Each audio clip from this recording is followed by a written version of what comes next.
Hello guys, welcome back to another brand new video এবং দুইটা update নিয়ে আবারও হাজির হয়ে গেলাম আপনাদের সাথে। আমি থাকছি জামিল এবং আপনারা দেখছেন দি ক্রিক টিকটক এইচডি।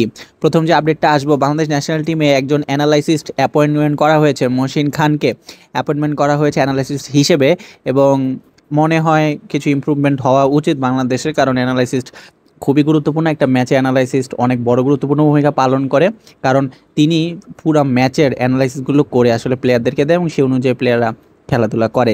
নেক্সট যে আপডেট আসবে মোস্তাফিজুর রহমানকে নিয়ে। আপনারা সবাই জানেন নেক্সট ম্যাচটা, কালকের ম্যাচে মোস্তাফিজুর রহমান খেলবেন। খুবই কম সময় বাকি রয়েছে আইপিএল, এবং লাস্ট সময়ে এসে মোস্তাফিজুর রহমানের ধারটা অনেকটা কমে যাচ্ছে বলা যায়। বাট কালকে যে ম্যাচটা সেটা চেন্নাই সোয়ামি স্টেডিয়ামে হবে, অর্থাৎ চেন্নাইয়ের মাটিতে হবে।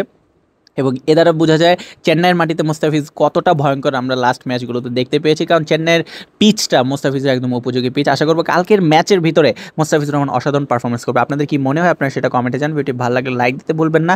দেখা হচ্ছে নেক্সট ভিডিওতে। স্টিল দেন ভালো থাকুন, সুস্থ থাকুন এবং আমাদের চ্যানেলকে সাবস্ক্রাইব করুন।